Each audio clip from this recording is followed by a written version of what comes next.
Well, good morning. Yes, it's me, Kenny Polcari, and I am back after taking just a couple of days off. And oh my God, the shit hits the fan. In any event, today is Monday, April 7th, 2025, and I'm coming to you live from New York City. I'll be here this week. I'll be on Yahoo Finance and on Fox Business with Maria on Wednesday and with Charles Payne on Thursday. In any event, here are the things that you need to know to get your day started. Well, global markets are under pressure as the fallout continues. Stocks, oil, gold, and Bitcoin are all down. Bonds, the VIX, and the contra trades, as expected, are all higher. 50 countries apparently come to the table to negotiate, but China remains absent.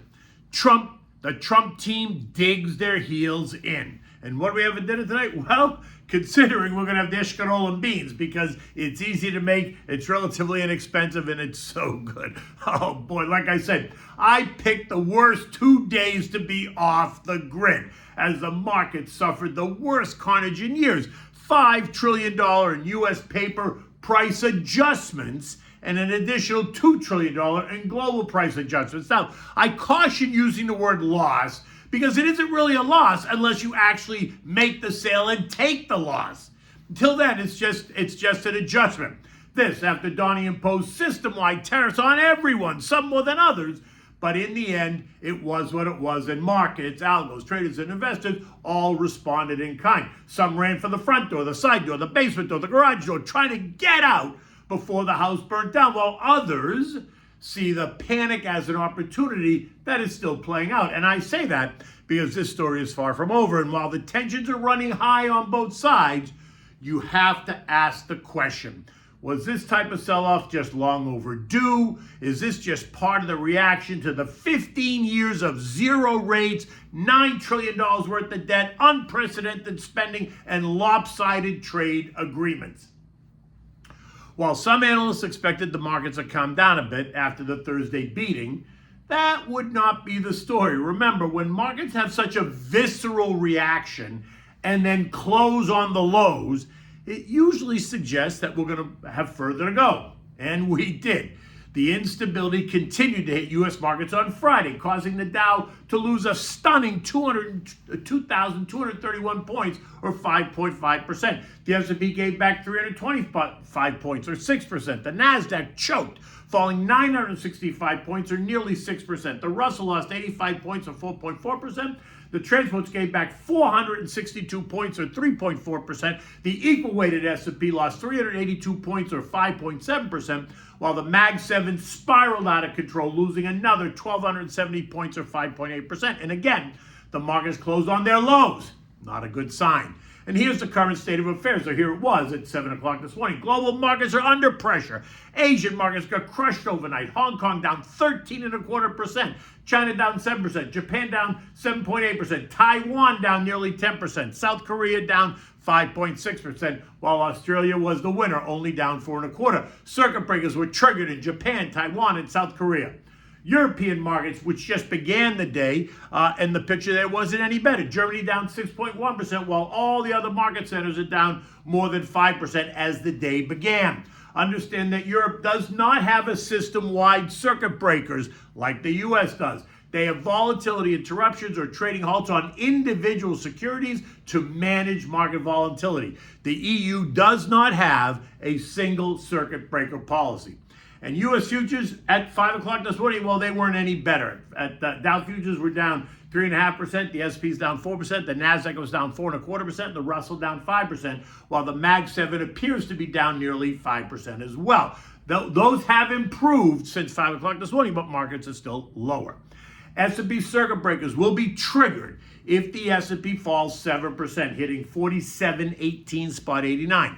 Markets will close for 15 minutes, and then it'll get triggered again if we fall another 6%, right? A total of 13%, taking us to 4414.45. Again, a 15-minute pause. And while I do not think that's going to get triggered, you never know how the algos are going to react.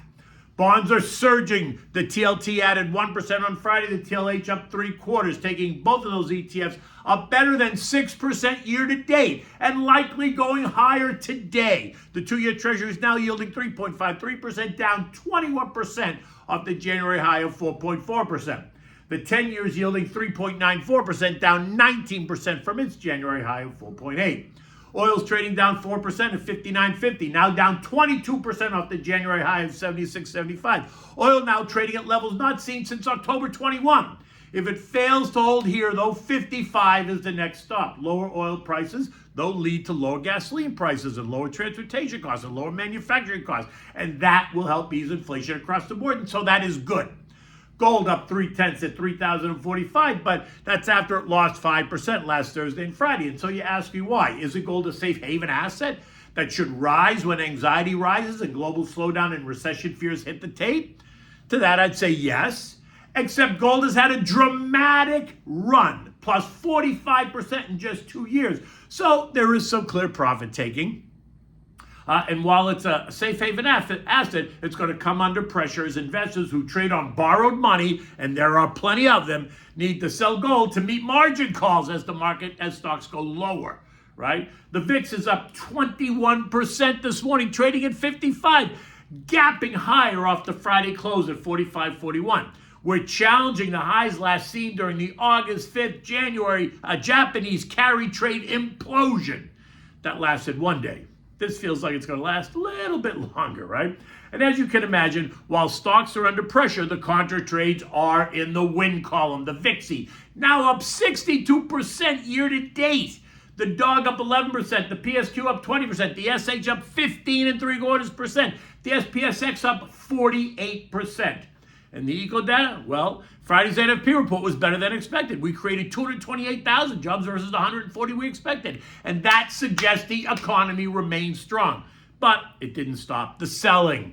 Today, we don't have any eco data, but Wednesday, we're going to get the latest FOMC minutes. I don't expect to hear anything new. Thursday brings us the March CPI, right, expected to be slightly weaker, while Friday brings us the March PPI, which is expected to be slightly stronger or higher. Okay, look. Now we're going to start hearing about every analyst on the street that's changing their tune, calling for more downside, raising all kinds of hysteria. In fact, Citibank's Stu Kaiser tells us that there's still ample space to the downside. He's suggesting that the worst case for tariffs is still not priced in, and that if we enter a recession, the market hasn't fully priced that in either. Okay, great. But what does that say to the long-term investor? For me, what it says is stay the course.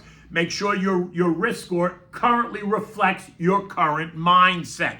If the action of late has caused you undue stress, then you may not be properly allocated for this long-term plan. And if you have the cash, you should be ready to put it to work in the names that have gotten significantly dislocated. As some investors know, throw everything out the window, including the kitchen sink, which is always a sign that we're near the bottom. Now, is this visceral reaction appropriate? Is it overdone? Or is there more to go? No one knows for sure. And while it could get discounted more, do not forget, any sense that a tariff deal is close at hand is going to cause the same visceral reaction to the upside. And even if a deal is still a ways off, at some point, the selling becomes so exhausted that it creates massive long-term opportunities. My sense is that we're almost there, realizing that you can never really pick the bottom. In the end, all of this continues to create uncertainty, and all we know is that the market and investors do not like uncertainty. So we get more volatility and lower prices. As of today, the White House confirms that 50 countries have reached out to begin tariff negotiations. I see that as a positive. Over the weekend, we heard from Vietnam, they want to go to zero tariffs. We heard from Taiwan, they want to go to zero tariffs. And so Trump and his tariff buddies should say yes, they should take this win. And that will maybe force or bring other countries to come to the table for the same deal.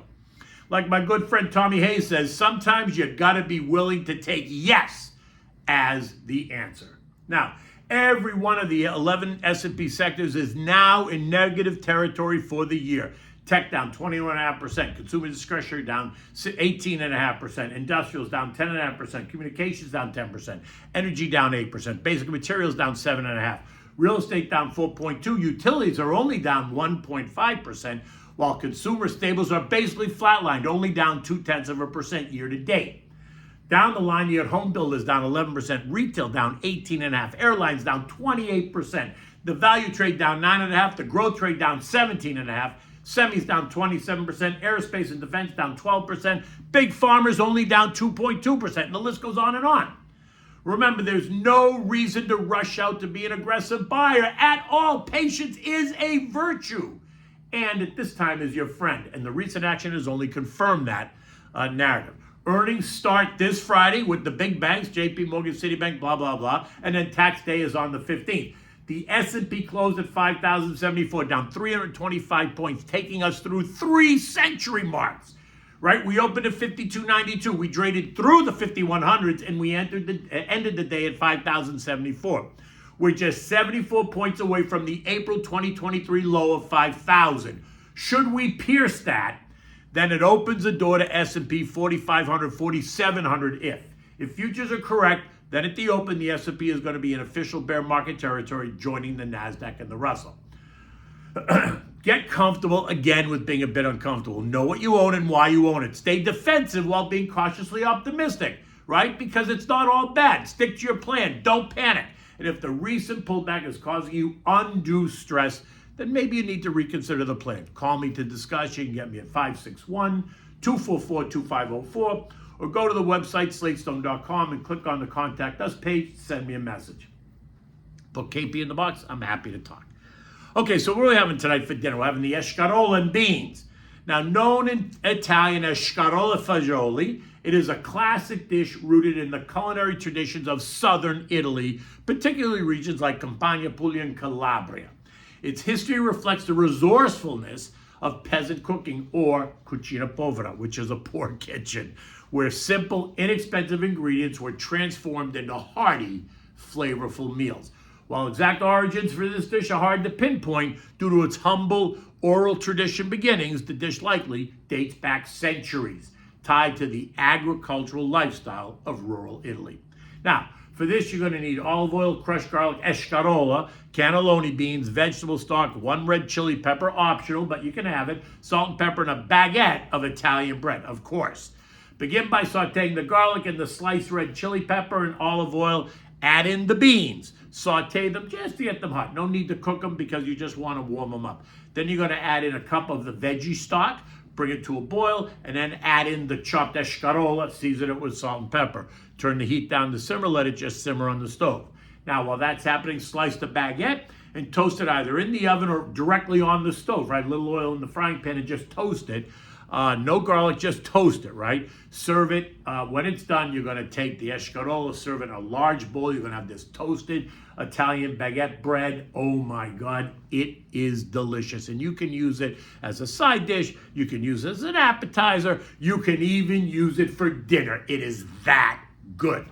In any event, the day has just begun, and while it looks a little bit ugly, it may not necessarily be as bad as many thought was going to be. In any event, I'll be around all day. You'll see me on Fox Digital 11 o'clock. You'll see me on Yahoo later on. Then you'll see me on Fox Business later in the week. Until then, take good care.